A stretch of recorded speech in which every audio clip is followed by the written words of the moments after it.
Shalom, salam sejahtera buat kita semua. Saya Pastor Doni Tatimu, kembali lagi berjumpa dengan saya dalam seri pengajaran Transforming Mind, mengubah cara berpikir seseorang. Nah, sebelum kita mulai, mari kita satu dalam doa. Mari kita berdoa. Bapa kami dalam surga, dalam nama Tuhan Yesus, terima kasih buat semua kebaikan-Mu dalam hidup kami. Roh Kudus ada dan hadir di tengah-tengah kami. Engkaulah guru agung kami, ajar kami, didik kami, tegur kami, nasihati kami, arahkan kami, kuatkan kami, hiburkan kami, mampukan kami, bentuk dan ubahkan kami menjadi semakin serupa dengan Tuhan yang kami sembah, yaitu Tuhan kami Yesus Kristus, wujud Allah yang sempurna bagi setiap kami. Terima kasih, kami siap untuk diajar di dalam nama Tuhan Yesus Kristus. Kami siap untuk melakukan kebenaran firman-Mu di dalam nama Tuhan Yesus Kristus. Kami sudah berdoa. Amin, amin, amin. Ya, kita sampai pada seri ketiga dari Transforming Mind. Seri pertama kita bahas tentang hikmat, sebab dari sana kita tahu bahwa hikmat dan perubahan cara berpikir itu sama sebenarnya, sebab itu punya fungsi yang sama untuk membuat kita mengerti kehendak Allah. Dan yang kedua, kita belajar lebih jauh tentang hikmat, kita menggali lebih dalam tentang hikmat, dan bagaimana hikmat hanya bisa didapatkan lewat pengertian, stand under, understanding, stand under, berdiri di bawah. Selama kita tidak pernah bersedia untuk berdiri di bawah, tidak pernah bersedia untuk ditundukkan oleh suara kebenaran firman Tuhan, maka kita tidak akan pernah memperoleh hikmat. Jangan biarkan suara emosi Anda lebih kuat berbicara daripada suara firman dalam hidup Anda. Jangan biarkan suara kemarahan, ketakutan, kekecewaan, kepahitan, sakit hati, kebencian, kesedihan yang berlebihan itu berbicara lebih keras daripada suara kebenaran firman Tuhan dalam hidup kita. Jangan biarkan suara keegoisan, keserakahan, kesombongan itu berbicara lebih keras daripada suara kebenaran firman Tuhan. Kita harus ada di bawah, dan waktu kita ada di bawah suara kebenaran firman Tuhan, maka kita akan bisa menemukan hikmat yang sesungguhnya dalam hidup ini. Nah, sekarang kita akan mulai memasuki tentang perubahan cara berpikir. Bagaimana kita berubah, dan saya sangat-sangat percaya bahwa Tuhan hanya mengubah orang-orang yang mau berubah. Sekali lagi, Tuhan hanya mengubah orang-orang yang mau berubah. Oleh sebab itu seringkali Dia membawa kita kepada sebuah keadaan di mana kita terasa kepepet, merasa sudah tidak berdaya dan tidak bisa buat apa-apa selain berseru kepada Dia, meminta tolong pada Dia. Dan justru di saat-saat itulah kita melihat bahwa Tuhan tetap sanggup untuk menolong Anda dan saya. Jadi sebelum kita dipepet oleh Tuhan, sebelum kita dipaksa oleh Tuhan, sebelum kita dihancurkan oleh Tuhan, diremukkan oleh Tuhan, mari kita belajar untuk bersedia berkata ya pada prosesnya Tuhan, supaya Anda tidak harus mengalami hal-hal yang buruk, bahkan lebih daripada itu. Oleh sebab itu tetap percaya, tetap bersandar pada Tuhan. Nah, hari ini saya akan membawa Anda pada satu perumpamaan Tuhan Yesus yang sangat terkenal. Salah satunya adalah perumpamaan tentang anak yang terhilang. Sebenarnya perumpamaan ini tidak bisa dipisahkan dari dua perumpamaan yang lain. Bahkan kita hanya bisa memahami perumpamaan anak yang terhilang yang sesungguhnya kalau Anda bisa mengerti dua perumpamaan yang sebelumnya, yaitu perumpamaan tentang domba yang hilang dan perumpamaan tentang dirham yang hilang. Tetapi inilah tiga perumpamaan yang menjadi satu kesatuan, saling menjelaskan, saling menguatkan, dan saling memperdalam. Tapi mari kita lihat khusus hari ini adalah kisah tentang anak bungsu yang terhilang, anak bungsu yang terhilang. Karena hari ini kita mau lihat bagaimana dia mengalami perubahan dalam hidupnya. Dan menurut saya ini adalah sesuatu yang sangat luar biasa. Nah, seperti yang Anda sudah tahu, saya tidak akan baca keseluruhan cerita, saya hanya akan mengambil ayat-ayat yang penting. Lihat dalam Lukas pasal 15, Lukas pasal 15, mulai saja dari ayat yang ke-14. Lukas 15 ayat 14. Setelah dihabiskannya semuanya, timbullah bencana kelaparan di dalam negeri itu, dan dia pun mulai melarat. Ayat 15. Lalu dia pergi dan bekerja pada seorang majikan di negeri itu. Orang itu menyuruhnya ke ladang untuk menjaga babinya. Lalu dia ingin mengisi perutnya dengan ampas yang menjadi makanan babi itu. Tetapi tidak seorang pun yang memberikannya kepadanya. Ayat 17. Lalu dia menyadari keadaannya, katanya, betapa banyaknya orang upahan Bapakku yang berlimpah-limpah makanannya, tetapi aku di sini mati kelaparan. Ayat 18. Aku akan bangkit dan pergi kepada Bapakku dan berkata kepadanya, Bapa, aku telah berdosa terhadap surga dan terhadap Bapa. Aku tidak layak lagi disebutkan anak Bapa. Jadikanlah aku sebagai salah seorang upahan Bapa. Maka bangkitlah ia dan pergi kepada bapaknya. Ketika dia masih jauh, ayahnya telah melihatnya, lalu tergeraklah hatinya oleh belas kasihan. Ayahnya itu berlari mendapatkan dia, lalu merangkul dan mencium dia. Nah, Anda sudah tahu ceritanya, saya tidak perlu perpanjang lebar. Saya mungkin hanya akan menekankan beberapa detail yang saya seringkali lihat terlupakan atau terlewatkan oleh banyak orang Kristen. Jadi seperti yang Anda tahu bahwa anak bungsu itu meminta warisan kepada bapaknya sebelum bapaknya meninggal. Itu adalah sebuah perbuatan yang sangat kurang ajar. Sebab itu sama saja dalam budaya timur, meminta sang ayah meninggal sebelum waktunya. Artinya saya tidak tahan menunggu kapan Bapak meninggal. Lebih baik Bapak kasih warisan. Bapak kok enggak meninggal lama-lama gitu ya.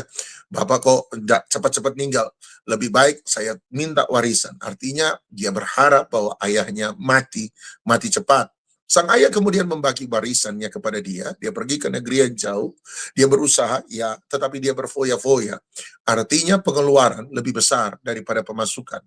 Ketika dia masih bisa menelangi, itu luar biasa, semua baik-baik saja. Tetapi ketika terjadi kelaparan, maka apa yang terjadi? Dia tidak lagi bisa menahan kelaparan. Dia mulai hancur, dia mulai rusak, dan kemudian pada akhirnya semua yang dia miliki habis, dan harus bekerja di seorang pengusaha ternak babi. Dan Anda tahu bagi orang Yahudi, itu adalah sebuah pekerjaan yang haram. Dia bekerja di ternak babi. Alkitab berkata, bahasa Indonesia berkata, dan dia menjaga baik, bahkan untuk mengisi perutnya, ayat 16, dia mengisi perutnya dengan ampas yang menjadi makanan babi. Jadi dia harus makan makanan sisa yang menjadi makanan babi. Jadi babi makan, dia makan. Anda bayangkan, untuk mengisi kelaparannya, dia makan makanan babi. Apa yang tidak pantas dimakan oleh manusia, hari itu dia makan. Ketika seseorang berdosa jauh dari Tuhan, dia menjadi sama dengan binatang. Ketika seseorang berdosa jauh dari Tuhan, dia menjadi sama seperti binatang. Seperti binatang, dia tidak lagi dikendalikan oleh akal budinya, tetapi dikendalikan oleh nafsunya. Jadi sama seperti binatang, dia tidak dikendalikan oleh akal budinya, maka dia dikendalikan oleh nafsunya. Orang yang berdosa itu selalu menuruti nafsu lebih daripada menuruti kebenaran. Ingat, sesi pertama saya berkata, apapun, siapapun yang Anda dengar lebih daripada Tuhan, Anda menjadikan dia Tuhan dalam hidup Anda dan saya. Jadi Anda lihat, ini sangat-sangat berbahaya. Ketika kita tidak menuruti Tuhan, maka kita akan hidup seperti binatang. Kita mengikuti nafsu kita. Kita mengikuti hawa nafsu kita. Dan bukan mengikuti kebenaran. Sesi kedua, saya mengatakan hal yang serupa. Kalau Anda mau dirubah cara berpikir Anda mau mengalami hikmat yang sesungguhnya, Anda harus stand under, Anda harus berdiri di bawah. Sebab otoritas dalam hidup Anda bukan lagi Anda, tetapi Dia yang disebut Tuhan. Tuhan berarti raja. Dan raja berarti apapun yang dia katakan, kita harus melakukannya. Perkataannya adalah perintah. Itulah raja. Oleh sebab itu Anda dan saya harus mengerti kebenaran ini. Jadi ketika kita lari dari Tuhan, kita seperti binatang. Kita dikendalikan oleh hawa nafsu kita, bukan oleh kebenaran firman Tuhan. Tuhan suruh ngampuni, Anda berkata, tapi saya sakit hati sama dia. Anda mengikuti hawa nafsu dan tidak mengikuti kebenaran. Tuhan berkata, sabar, aku pasti memberkati engkau. Tapi kita berkata, kalau begini sabar-sabar terus, makan apa saya? Dan kemudian Anda memilih untuk korupsi, Anda memilih untuk menipu, Anda memilih untuk berbuat jahat, Anda memilih untuk mencuri, Anda memilih untuk merampok. Itu artinya Anda mendengarkan hawa nafsu Anda lebih daripada mendengarkan kebenaran firman Tuhan. Kehidupan yang jauh dari Tuhan adalah kehidupan seperti binatang, mengikuti hawa nafsu lebih daripada mengikuti suara Tuhan. Nah, dan waktu dia melakukan itu, lihat ayat 17, lalu dia menyadari keadaannya, katanya, betapa banyaknya orang upahan Bapakku. Dia menyadari keadaannya. Tadi saya katakan dalam doa saya, orang Tuhan hanya mau mengubah orang yang mau berubah. Persoalannya motivasi perubahan orang itu seringkali harus ada. Orang harus didorong oleh faktor-faktor yang membuat dia, ayat 17 berkata, menyadari keadaan. Jadi begini, seseorang berubah bukan karena orang lain bilang dia bodoh. Seseorang berubah ketika dia berkata pada dirinya sendiri, saya bodoh. Sekali lagi, orang berubah bukan karena orang lain bilang pada dia, kamu bodoh. Tetapi orang berubah hanya ketika dia bisa berkata pada dirinya sendiri, saya memang bodoh. Kalau saya buat salah, saya tidak sadar dengan kesalahan saya, kemudian Anda datang dan berkata pada saya, Pak Doni salah.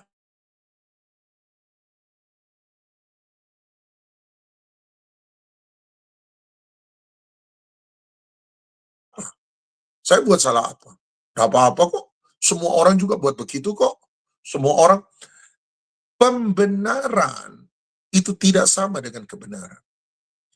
Seringkali kita mendasarkan idealisme kehidupan kita bukan di atas dasar kebenaran, tetapi di atas dasar pembenaran.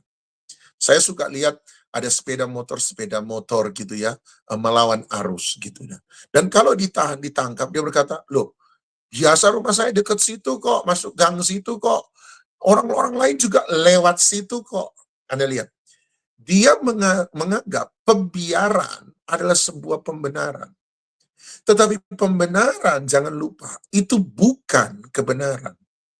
Pembenaran bukan kebenaran. Bukan berarti karena semua orang juga lewat situ, sepeda motor yang lain ikut situ, maka kemudian itu menjadi benar. Itu pembenaran, bukan kebenaran. Seringkali kita sama. Orang lain juga begitu kok. Orang lain juga begitu kok. Kenapa yang lain bisa marah? Kenapa yang lain bisa benci? Kenapa yang lain bisa foya-foya? Kenapa yang lain bisa main cewek? Kenapa yang lain bisa nipu? Kenapa yang lain bisa? Memangnya pendeta suci semua, itu kan? Seakan-akan satu dua kasus yang terjadi ataupun banyak kasus terjadi, kita anggap sebagai sebuah kebenaran. Itu bukan kebenaran. Kalau Anda mau anggap kebenaran, itu pembenaran. Dan pembenaran tidak sama dengan kebenaran. Saya hanya berubah bukan karena orang bilang Pak Doni salah. Saya akan berubah ketika saya pukul dada, nangis, dan berkata, saya yang salah. Tugas kita bukan untuk menyelamatkan orang. Tugas kita bukan untuk mengubahkan orang. Yang bertugas untuk menyelamatkan dan mengubahkan orang adalah Tuhan sendiri. Tugas Anda dan saya hanyalah untuk menyatakan kasih Bapa terhadap orang itu. Tugas Anda dan saya hanyalah menyatakan kebenaran kepada orang itu. Saya tidak bertanggung jawab untuk perubahan dalam hidup orang. Saya tidak bertanggung jawab terhadap keselamatan dalam hidup orang. Saya bertanggung jawab untuk memberitakan kebenaran kepada orang. Sekali lagi ya, saya tidak bertanggung jawab untuk perubahan dalam hidup orang. Saya tidak bertanggung jawab untuk keselamatan dalam hidup orang. Saya hanya bertanggung jawab atas memberitakan kebenaran kepada orang tersebut. Orang lain tidak bertanggung jawab terhadap perubahan dalam hidup saya. Sayalah yang harus bertanggung jawab terhadap perubahan dalam hidup saya. Orang lain tidak bertanggung jawab atas keselamatan dalam hidup saya. Sayalah yang harus bertanggung jawab atas keselamatan saya sendiri. Tetapi tugas orang lain pada saya adalah memberitakan kebenaran. Mana yang benar, mana yang salah pada saya. Selama saya tidak menganggap itu benar, maka saya tidak akan pernah berubah. Makanya seorang yang bersalah harus melewati 3 tahap. Nomor 1, kesalahan itu harus disadari. Sebab kalau tidak disadari, kita tidak akan mau berubah. Nomor 2, kesalahan itu harus diakui. Kita harus mengakui bahwa kita salah. Sebab itu akan membuktikan kepada orang lain, saya sudah mau berubah. Nomor 3, kesalahan itu harus diperbaiki. Dengan demikian, saya mendatangkan perubahan dalam hidup saya. Kesalahan harus disadari, kesalahan harus diakui, kesalahan harus diperbaiki. Nah, saya berdoa itu terjadi. Dan motivasi untuk membuat orang sadar bahwa dia salah, biasanya ada tiga. Satu, itu bicara soal makanan, bicara tentang kebutuhan hidup, bicara soal makanan. Yang kedua, perut, dompet. Yang kedua, dompet. Dompet bicara tentang kebutuhan hidup. Makanan bicara kebutuhan hidup. Maaf, makanan bicara tentang kepuasan hidup. Maafkan saya. Bicara tentang kepuasan hidup. Saya mau puas hidup. Saya mau bahagia. Saya mau senang. Dua, dompet. Itu bicara tentang kebutuhan hidup. Biasanya kalau kebutuhan hidup sudah kepepet, orang baru mau berubah. Biasanya kalau orang itu sudah rasa tidak bahagia, baru dia mau berubah. Yang ketiga, cinta. Cinta akan membuat orang berubah. Jadi saya berdoa, Anda mengalami faktor-faktor ini, Anda harus berubah. Sang anak lapar, itu sebabnya dia mau berubah. Sang anak kehilangan kasih Bapa, itu sebabnya dia mau berubah. Sang anak tidak punya apa-apa, itu sebabnya dia mau berubah. Biarlah tiga keadaan itu membuat Anda hari ini sadar bahwa saya harus berubah. Perut dapat mendorong orang untuk berubah, lapar. Dua, dompet dapat membuat orang berubah. Uang artinya. Uang, kebutuhan hidup dapat membuat orang berubah. Dan yang ketiga adalah cinta. Itu dapat membuat orang berubah. Tapi ini yang penting, ayat 17. Perhatikan ayat 17. Saya akan bicara soal perubahan cara berpikir. Kata, lalu dia menyadari keadaannya. Nah, saya suka dalam bahasa Inggris, dalam bahasa King James Version berkata, and he come to himself. Dia datang kepada dirinya yang sesungguhnya. Jadi selama ini, itu bukan dirinya yang sesungguhnya. Tapi saya lebih suka terjemahan Alkitab NET, New English Translation. Dalam Alkitab NET, dalam Alkitab New English Translation, dia menggunakan kata begini, and he come to his senses. Dan dia sampai kepada pemikiran yang sesungguhnya. Tahap pertama dalam perubahan, proses pertama untuk orang berubah, nomor satu, dia harus mengubah cara berpikirnya dia.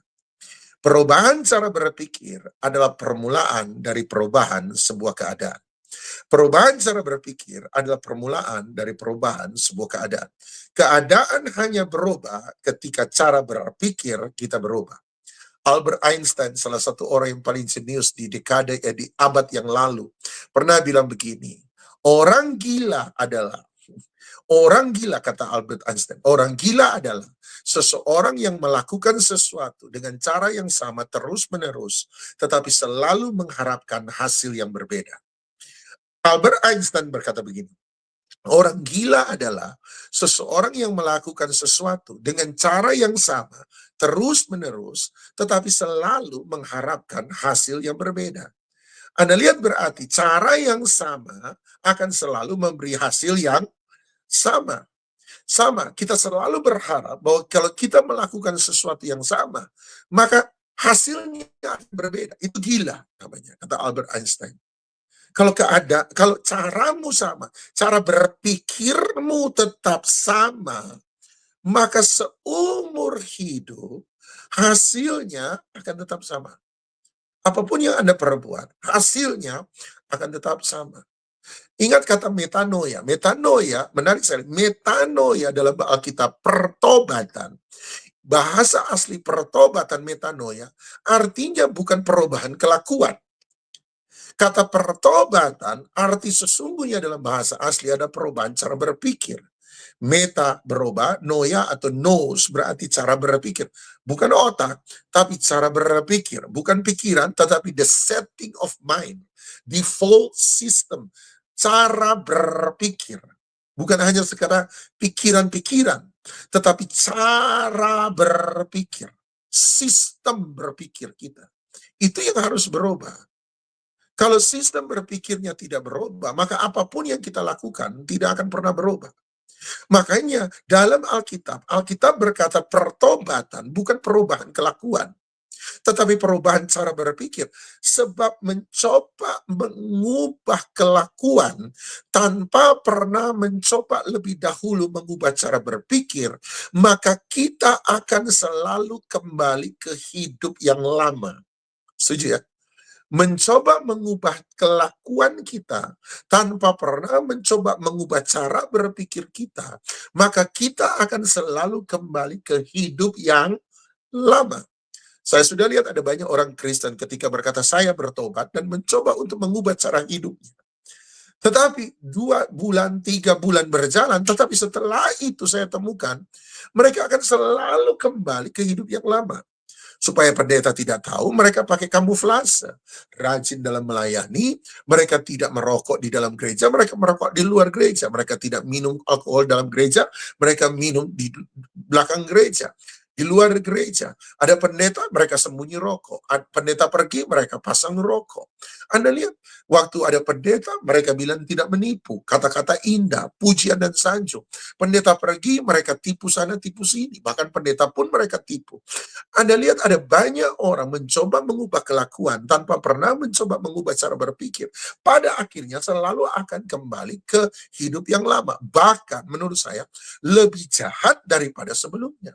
Sebab dia menipu, dia menutupi, dia menyelubungi supaya tidak ketahuan oleh orang gereja. Perubahan selalu dimulai dengan perubahan cara berpikir, bukan perubahan kelakuan. Alkitab percaya kalau cara berpikir berubah, maka kelakuan pasti berubah. Sebab bagi Alkitab, bukan keadaan luar yang menentukan hati seseorang, tetapi hati seseoranglah yang menentukan keadaan di luar orang itu. Bukan outside in, tapi inside out. Bukan di luar yang menentukan di dalam, tetapi yang di dalamlah yang akan menentukan yang di luar. Bagi Alkitab sederhana kok. Kalau di dalam ini berubah, satu kali, tidak langsung, tapi satu kali yang di luar pasti berubah. Ingat ayat terkenal dari Amsal pasal 4, jagalah hatimu dengan segala kewaspadaan, dari situlah terpancar kehidupan. Dari mana hidup itu berasal? Kehidupan itu berasal dari hati.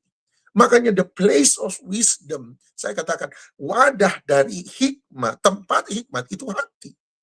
Yang harus berubah bukan pikiran, bahkan yang harus berubah adalah hati, sebab di dalam hati disitulah cara berpikir kita yang sesungguhnya. Cara berpikir itu ada dalam hati. Nah, Anda lihat, ini yang harus lebih dulu dirubah. Nah, saya tanya, saya satu kali ngomong dengan satu jemaat sambil guyon-guyon tanya begini. Saya tanya sama dia, Pak, Bapak percaya enggak bahwa Alkitab adalah jawaban atas setiap masalah? Dan dia berkata, karena yang tanya pendeta kan Bapak Ibu ya, yang tanya pendeta apalagi dia orang Kristen, dia berkata, oh percaya Pak, Alkitab adalah jawaban atas semua masalah. Saya kemudian berkata, Pak, Anda benar-benar yakin bahwa Alkitab adalah jawaban atas semua masalah? Dan dia berkata, iya Pak, saya yakin Pak, Alkitab adalah jawaban atas semua masalah. Saya berkata, boleh tanya ya Pak? Boleh Pak. Saya bilang, kalau Anda percaya Alkitab adalah jawaban atas semua masalah, maka kalau saya punya hutang 50 juta, saya baca Alkitab 5 pasal, maka hutang saya selesai baca Alkitab 5 pasal, hutang saya 50 juta langsung lunas. Dia berkata, enggak dong Pak, enggak begitu. Saya berkata, loh, kata Bapak, Alkitab adalah jawaban atas semua masalah. Kalau saya punya utang 50 juta, saya baca Alkitab 5 pasal, maka utang saya 50 juta, selesai baca akan langsung hilang. Ya enggak begitu dong Pak. Saya bilang, terlalu sedikit ya Pak mungkin ya. Saya punya utang 50 juta, saya baca Alkitab 50 pasal, satu pasal 1 juta. Saya baca Alkitab 50 pasal, maka selesai saya baca Alkitab 50 pasal, maka utang saya 50 juta, langsung lunas. Dia bilang, ya enggak toh Pak. Saya bilang, oh kurang banyak mungkin Pak ya. Kalau saya punya utang 50 juta, saya baca Alkitab dari awal sampai akhir, maka selesai saya baca kitab Wahyu pasal terakhir, ayat terakhir, maka utang saya 50 juta langsung lunas. Ya enggak toh Pak. Saya bilang, kalau begitu, kenapa Anda percaya bahwa Alkitab adalah jawaban atas semua masalah? Dia bingung. Kemudian ini jawaban jemaat pintar menurut saya. Dia tanya balik sama saya, dia berkata, kalau begitu menurut Bapak, apakah Alkitab adalah jawaban atas semua masalah? Dia tanya balik sama saya jawab, saya percaya Alkitab adalah jawaban atas semua masalah. Kemudian dia balik sama saya. Kalau saya punya utang 50 juta, saya baca Alkitab 50 pasal, maka utang saya langsung lunas. Saya bilang, tunggu dulu sebentar. Saya percaya Alkitab adalah jawaban atas semua masalah. Bukan karena saya baca Alkitab, masalah saya langsung selesai. Saya percaya Alkitab adalah jawaban atas semua masalah. Sebab ketika saya membaca Alkitab, firman Tuhan yang ada dalam Alkitab mengubah cara berpikir saya. Sehingga tadinya saya imannya lemah, sekarang imannya menjadi lebih kuat. Saya tadinya punya percaya yang salah, sekarang saya punya percaya yang lebih benar. Saya tadinya arasan malas-malasan, sekarang saya menjadi rajin. Saya tadinya sudah putus asa, sekarang saya punya pengharapan. Saya tadinya tidak ada lagi sukacita, sekarang saya punya sukacita. Saya tidak bisa bersyukur, sekarang walaupun dalam keadaan kepepet, utang 50 juta saya bisa mengucap syukur. Dan saya percaya ketika saya mulai melakukan kebenaran firman Tuhan yang dituliskan oleh Alkitab, maka Tuhan mengubah keadaan saya. Saya percaya Alkitab adalah jawaban atas semua masalah, bukan karena Alkitab menyelesaikan masalah saya. Saya percaya Alkitab adalah jawaban atas semua masalah, sebab Alkitab mengubah cara berpikir saya. Dan ketika cara berpikir saya berubah, maka cara saya bertindak akan berubah. Dan ketika cara bertindak saya berubah, maka keadaan saya pun pasti akan berubah. Nomor satu perubahan yang harus terjadi dalam kehidupan kita selalu ada perubahan cara berpikir. Perubahan cara berpikir. Bahkan iman itu sendiri, dari kemarin saya sudah selalu berkata tentang kalimat ini. Iman adalah cara berpikir. Mari saya tunjuk pada Anda, tiba-tiba saya ingat untuk menjelaskan saja. Ibrani pasal 11, Ibrani pasal 11. Ibrani pasal 11 ayat yang ke-17. Ibrani pasal 11 ayat 17. Ibrani pasal 11 ayat 17. Kenapa ini yang harus dirubah? Kenapa? Firman Tuhan itu menguatkan, menimbulkan iman. Kenapa kita perlu baca Alkitab? Sebab itu mengubah cara berpikir, menumbuhkan iman, dan iman adalah cara berpikir. Ibrani 11:17, karena iman maka Abraham, tak kala dia dicobai, mempersembahkan Ishak. Dia yang telah menerima janji itu rela mempersembahkan anaknya yang tunggal. Ibrani 11:17 lahir dari sebuah pertanyaan. Pertanyaan sederhananya adalah, mengapa Abraham bersedia menyerahkan anaknya Ishak kepada Tuhan untuk dikorbankan? Ini pertanyaannya, bagaimana seorang orang tua, ayah, tega untuk menyerahkan anaknya kepada Tuhan untuk dipersembahkan? Bagaimana Abraham punya kemampuan? Kok bisa sampai Abraham tega mau untuk menyerahkan anaknya Ishak kepada Tuhan sebagai sebuah persembahan? Jawaban dari ayat 17 adalah dia berjawab karena apa? Iman. Jadi kalau ditanya kenapa Abraham mempersembahkan Ishak? Karena itu keyakinannya bahwa itu Tuhan yang minta. Dan bagi dia Tuhan segala-galanya, lebih daripada Ishak, dia menyerahkan Ishak kepada Tuhan. Karena iman. Tapi coba Anda lihat ayat 19. Ayat 19, pertanyaan yang sama kita akan temukan. Tetapi jawabannya berbeda. Pertanyaannya masih sama, adalah kenapa Abraham mempersembahkan anaknya Ishak kepada Tuhan. Tapi kali ini jawaban Abraham, ayat 17 karena iman. Tetapi ayat 19 berkata karena dia berpikir. Karena dia berpikir bahwa Allah berkuasa untuk membangkitkan orang-orang sekalipun dari antara orang mati, dan dari sana dia seakan-akan telah menerimanya kembali. Jadi Anda lihat, pertanyaan nomor 1 ayat 17, kenapa Abraham mempersembahkan Ishak? Ayat 17 berkata karena iman. Tetapi ayat 19 ketika ditanya pertanyaan yang sama, kenapa Abraham mempersembahkan anaknya kepada Tuhan? Jawabannya karena dia berpikir. Jadi kenapa? Yang benar mana? Iman atau berpikir? Jawaban yang benar adalah dua-duanya. Kok bisa dua-duanya? Sebab iman adalah cara berpikir. Makanya kemarin saya berkata di sesi 1 bahwa iman timbul dari pendengaran. Kenapa iman timbul dari pendengaran? Sebab apa yang kita dengar membentuk cara berpikir kita. Pikiran kita akan membentuk iman kita. Masih ingat? Iman kita akan diwujudkan lewat perbuatan, perkataan atau tindakan. Perbuatan, perkataan, tindakan diulang terus-menerus menjadi kebiasaan atau karakter. Kebiasaan atau karakter menentukan masa depan Anda. Jadi Anda lihat, iman dimulai dari cara berpikir. Iman adalah cara berpikir. Jadi ketika kita beriman pada Tuhan, itu bukan hanya sekedar pengakuan slogan kosong bahwa saya percaya Tuhan. No, ketika saya mengaku percaya pada Tuhan, pengakuan itu lahir dari perubahan cara berpikir. Saya bukan hanya mengakui, tetapi saya meyakini seyakin-yakinnya. Bagaimana seseorang bisa berubah? Ini dulu, keyakinan dulu. Kamu yakin bahwa kamu sudah salah, dan kamu yakin kalau kamu kembali kepada Tuhan, kamu akan dirubahkan, kamu akan dipulihkan, kamu akan dihidupkan kembali, kamu akan dimampukan, kamu akan diberkati oleh Tuhan, kamu akan berjalan dalam kebenaran. Itu dulu. Proses perubahan seseorang selalu dimulai dari perubahan cara berpikir. Perubahan keadaan dimulai dari perubahan cara berpikir. Langkah kedua yang dialami oleh sang anak bungsu adalah, yang kedua adalah, coba Anda lihat kembali ke Lukas pasal yang ke-15, Lukas pasal 15, Lukas pasal 15, Lukas pasal 15, kemudian ayat yang ke-17 sekali lagi. Lukas 15 ayat 17. Lalu dia menyadari keadaannya. Katanya, betapa banyaknya orang upahan Bapakku yang berlimpah-limpah makanannya, tetapi aku di sini mati kelaparan. Lihat ayat 18. Ayat 18. Aku akan bangkit dan pergi kepada Bapakku dan berkata kepadanya, Bapa, aku telah berdosa terhadap surga dan terhadap Bapa.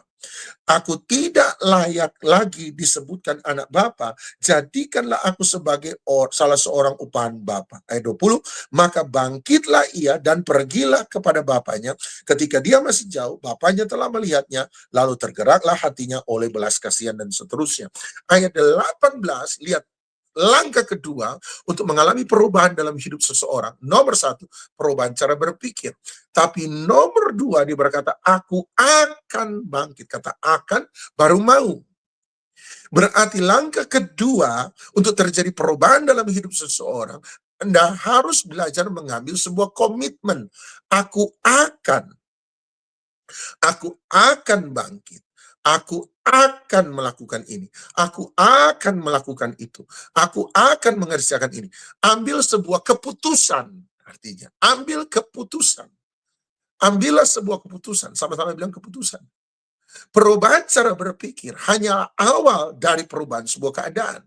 Perubahan cara berpikir bukanlah segala-galanya untuk mengalami perubahan keadaan. Itu hanya awal. Sebab langkah kedua adalah Anda harus mengambil keputusan.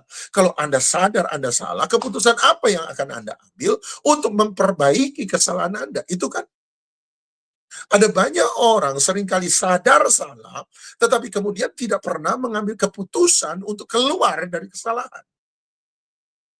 Ada banyak orang, saya ini gemes sekali ketika lihat ada jemaat, ketika tunjukkan kamu ini punya masalah dengan dirimu, dengan emosimu begini begini begini. Kemudian jemaat itu jawab sama saya, iya Pak Pendeta. Pak Pendeta tahu kan, saya keluarga broken home. Saya bilang terus, iya karena saya lahir dari keluarga broken home, papa mama cerai, saya ini dibuang, ditaruh di keluarga lain, keluarga di om tante saya yang didik saya, besarkan saya, makanya selalu tertolak, makanya saya selalu tertolak, makanya begini nih saya gemes, dan saya berkata, kebenaran diberitakan, kebenaran dinyatakan, bukan untuk tadi itu, menjadi pembenaran terhadap keadaan kita hari ini, tetapi kebenaran dinyatakan supaya kita mengubah keadaan kita hari ini. Sekali lagi, kebenaran diberitakan. Anda tahu kebenaran bukan untuk membenarkan keadaan Anda hari ini.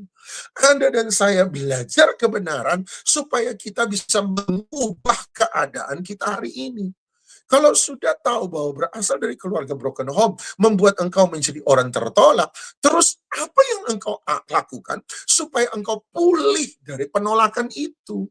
Jangan kemudian kemana-mana dijadikan pembenaran. Saya gara-gara keluarga broken home, makanya saya begini. Ya saya dulu-dulunya karena orang tua saya begini, makanya kelakuan saya begini. Papa saya pemarah, ya saya juga pemarah. Dari dulu sudah pemarah, sekarang pemarah. Sama seperti Tuhan Yesus, Pak. Tuhan Yesus tidak pernah berubah dulu, sekarang, dan selama-lamanya. Saya juga tidak berubah dulu, sekarang, selama-lamanya. Haleluya, amin. Nggak bisa. Nggak bisa. Kalau Anda tahu bahwa itu salah, jangan kemudian menjadi pembenaran terhadap keadaan Anda hari ini. Apa keputusan yang Anda ambil untuk mengubah keadaan Anda? Ingat tadi, kesalahan harus disadari. Tapi tidak cukup harus disadari, harus diakui. Itu keputusan. Sebab begitu kita mengakui kesalahan kita, maka kita dituntut untuk mengubah kesalahan kita, memperbaiki kesalahan. Jangan hanya disadari, kemudian dijadikan pembenaran. Saya gebles benar-benar. Bukan berarti Anda pas-pasan, bukan berarti Anda tidak bisa melayani. Bukan berarti hidup ekonomi Anda pas-pasan, Anda tidak bisa memberi. Kalau manusia melihat jumlah pemberian, Tuhan tidak melihat jumlah pemberian, Tuhan melihat hati yang memberi. Kalau manusia mengukur dari berapa banyak yang Anda berikan, Tuhan mengukur dari berapa banyak yang sisa dalam tangan Anda. Kalau manusia ukur pemberian Anda dari berapa banyak yang Anda berikan, Tuhan mengukur pemberian Anda dari berapa banyak yang sisa di tangan Anda. Anda harus ngerti itu. Ada banyak orang tidak mengambil keputusan untuk berubah. Nah, ketika dia mengambil keputusan berubah, langkah kedua tidak berhenti di sana. Lihat ayat yang ke-20, ayat 18, dimulai dengan kalimat, aku akan bangkit dan pergi kepada Bapakku, berkata kepadanya. Lihat ayat 20. Ayat 20 berkata, maka bangkitlah ia dan pergi kepada Bapaknya. Menarik kan? Ayat 18 dia mengambil keputusan. Aku akan bangkit dan pergi kepada Bapa. Ayat 20 berkata, maka bangkitlah ia dan pergi kepada Bapaknya. Berarti keputusan itu tidak boleh berdiri sendiri. Keputusan harus disertai dengan tindakan yang sesuai dengan keputusan yang diambil. Sekali lagi, keputusan tidak boleh berdiri sendiri. Keputusan harus berjalan bersama-sama dengan tindakan yang sesuai dengan keputusan yang diambil. Dia ambil keputusan untuk bangkit. Maka ayat 20 dia bangkit. Dia ambil keputusan untuk pergi kepada Bapaknya. Maka dia mengambil tindakan pergi kepada Bapaknya. Keputusan dan tindakan harus berjalan bersama-sama. Ketika keputusan dan tindakan berjalan bersama-sama, itulah yang disebut komitmen. Ketika apa yang kita katakan dan apa yang kita lakukan itu sama. Komitmen. Bulat, utuh, tidak terpecah, integritas. Mau tahu kenapa Yusuf diberkati oleh Tuhan? Integritas, apa yang dia katakan, apa yang dia lakukan sama. Mau tahu ketika Abimelek ditipu oleh Abraham, Abraham berkata, itu bukan istriku, tetapi itu adalah sepupuku. Kemudian Abimelek mengambil Sarah menjadi istrinya. Malam ketika dia mau tiduri Sarah, Tuhan datang sendiri sama Abimelek. Abimelek orang Filistin, orang tidak kenal Tuhan, orang kafir. Tuhan datang sendiri sama Abimelek dan berkata, Abimelek, jangan berani-berani kamu sentuh perempuan itu. Sesungguhnya perempuan itu sudah menikah. Kalau kamu berani sentuh, aku pukul kamu, aku habiskan semua orang di istanamu. Abimelek protes, Tuhan, aku kan nggak tahu. Aku kan nggak tahu. Dia ngomong itu bukan istrinya. Saya pikir bukan istrinya. Maka saya ambil jadi istri saya. Saya kan nggak tahu. Hatiku tulus. Bulat. Apa yang aku katakan dan apa yang aku lakukan sama. Lihatlah ketulusan bahasa Indonesia, ketulusan bahasa Inggris, integritas hatiku. Dan Tuhan, Anda tahu Tuhan bilang apa? Justru karena aku tahu engkau tulus, aku memberitahukan ini kepadamu. Luar biasa loh. Ketika orang tulus, jalan hidupnya dijaga Tuhan. Buat salah pun Tuhan kasih tahu. Integritas apa yang kita katakan dan apa yang kita lakukan sama. Komitmen dalam pernikahan, makanya itu yang dibutuhkan komitmen. Komitmen bukan melakukan apa yang saya mau. Komitmen adalah melakukan apa yang saya tahu benar. Sekali lagi, komitmen bukan melakukan apa yang saya kehendaki. Komitmen bukan melakukan apa yang saya mau baik bagi saya. Komitmen bukan melakukan apa yang saya tahu saya suka. Komitmen adalah melakukan apa yang saya tahu itu benar. Ketika kebenaran menyakiti sekalipun, komitmen lakukan. Jadi waktu suami istri menikah, mereka membangun sebuah komitmen di hadapan Tuhan, sumpah suci di hadapan Tuhan. Sejak hari itu, sang suami dan istri dituntut untuk memegang komitmen yang mereka buat di hadapan Tuhan, sekalipun itu sukar. Ketika sudah berjanji di hadapan Tuhan, kemudian suami satu kali kedapatan Anda selingkuh, Anda nggak boleh bilang, sekarang cerai. Nggak bisa. Kalau Anda memegang komitmen Anda berkata, saya sudah janji di hadapan Tuhan, bahwa saya akan mencintai orang ini dalam suka dan duka. Sekarang dalam suka saya sudah dijalani, sekarang waktu saya tahu dia mendukakan saya, Anda mau ceraikan, berarti Anda tidak integritas dengan apa yang Anda katakan. Anda tidak berkomitmen. Komitmen bukan melakukan apa yang saya tahu saya suka. Komitmen bukan melakukan apa yang saya mau yang saya suka. Tetapi komitmen melakukan apa yang saya tahu benar sekalipun saya tidak mau. Itu komitmen. Saya mencintai istri saya karena kesukaan, puji Tuhan. Tetapi sekalipun ketika semuanya mulai merasa tawar, Anda tetap harus mencintai sebab Anda tahu itu benar. Itu komitmen. Perkataan ini jaga baik-baik. Sebab kalau orang sudah tidak bisa percaya perkataan Anda, maka orang tidak akan percaya Anda seumur hidup Anda.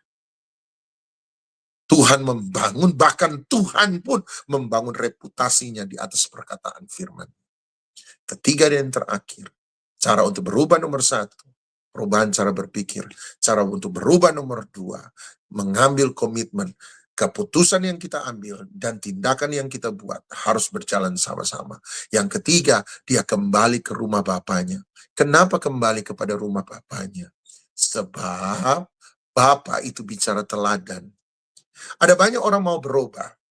Dia sudah yakin dia salah, sekarang dia mengambil keyakinan mana yang benar. Tapi persoalannya adalah kalau dia tidak tahu bagaimana harus berubah, cara untuk berubah, bagaimana hidup sebuah perubahan, maka dia tidak akan pernah berubah. Setuju? Iya Pak Pendeta, saya mau berubah. Tapi seringkali jemaat berkata, tapi saya tidak tahu saya harus berubah seperti apa. Anda lihat, kita untuk berubah butuh teladan. Iya kan? Butuh teladan. Gimana sih supaya keluarga itu bahagia? Maka kita akan mencari teladan. Itu loh seperti A, itu loh seperti si pendeta saya. Anda akan menjadikan keluarga mereka sebagai teladan untuk menjadi perubahan dalam hidup keluarga Anda. Sasaran. Teladan berarti sasaran. Saya ingin sama seperti itu. Jadi ketika saya mau berubah, anak bungsu mau berubah, maka dia butuh dong teladan sebuah perubahan. Dia butuh dong gambaran sebuah perubahan. Biasanya yang main basket akan punya idola pemain basket yang hebat. Kenapa? Idola itu menjadi target. Saya mau jadi sama seperti dia. Bagi yang suka nyanyi, maka dia akan punya idola penyanyi. Dan penyanyi kan punya banyak warna suara. Ada yang jazz, ada yang pop, ada yang modern, ada yang K-pop, J-pop, ada macam-macam. Modelnya berbeda-beda. Nah, Anda ada rap, ada R&B. Anda mau penyanyi yang mana? Penyanyi yang Anda jadikan idola, itu adalah sasaran. Saya mau jadi sama seperti dia. Untuk berubah, Anda butuh target. Untuk berubah, Anda butuh tujuan. Untuk berubah, Anda butuh teladan. Saya mau berubah, tapi berubah seperti siapa? Berubah bagaimana? Berubah menuju kemana? Itu butuhnya sebuah perubahan. Butuhnya sebuah teladan. Dan menurut saya, selalu harus kembali ke rumah Bapa. Sebab Bapa lah teladan bagi kita semua. Oleh sebab itu, tujuan dari perubahan dalam kekristenan, tujuan dari perubahan transforming mindset adalah menjadi sama seperti Yesus. Tujuan keselamatan bukan mati masuk surga. Tujuan keselamatan adalah perjalanan untuk menjadi serupa dengan Kristus. Sekali lagi, tujuan keselamatan bukan kapan saya mati supaya saya masuk surga. Tujuan keselamatan adalah sebuah perjalanan supaya saya menjadi sama seperti Yesus. Tujuan selamat, kita selamat bukan mati masuk surga. Kita selamat supaya dalam perjalanan keselamatan itu kita menjadi semakin serupa dengan Tuhan kita, Yesus Kristus. Mari pandang Yesus sebagai teladan dari sebuah perubahan. Dan saya berdoa tujuan dari perubahan adalah Yesus Kristus. Sesi keempat, saya akan bongkar banyak tentang pikiran. Dan saya berdoa Anda diberkati bagaimana kita mengubah, bukan pikiran, cara berpikir. The system of thinking. Cara berpikir kita supaya kita menjadi semakin serupa dengan Yesus. Saya berdoa Anda diberkati oleh sesi ini. Tuhan Yesus memberkati. Bapa dalam surga, biarlah kami berubah hari ini. Hari ini berubah. Dan sasaran perubahan kami bukan pendeta A, bukan pendeta B. Sebab menjadikan manusia sebagai idola seringkali membuat kami kecewa. Sebab kami tahu sekarang bahwa manusia punya segala kekurangan. Tapi kami mau belajar menjadi serupa dengan Kristus. Oleh sebab itu sebagai hamba Tuhan, kami juga harus introspeksi diri. Supaya hidup kami benar-benar bisa dijadikan teladan oleh jemaat. Dan demikian kami membawa mereka memandang kepada Kristus. Sama seperti yang Paulus katakan, ikutlah aku sebagaimana aku mengikuti Kristus. Hidup yang kuhidupi hari ini bukan hidup Doni, bukan hidup Paulus, bukan hidup Petrus, bukan hidup Yakobus, bukan hidup Abraham, bukan hidup Daud, tapi hidup yang kami hidupi adalah hidup Kristus, hidup Yesus. Ya, sebab kami yang ada di dalam Yesus adalah ciptaan yang baru. Yang lama sudah berlalu, sesungguhnya yang baru sudah datang. Kami percaya bahwa kami dirubahkan menjadi sama seperti Yesus. Di dalam nama Tuhan Yesus Kristus kami berdoa. Amin, amin, amin. Tuhan Yesus memberkati. God bless.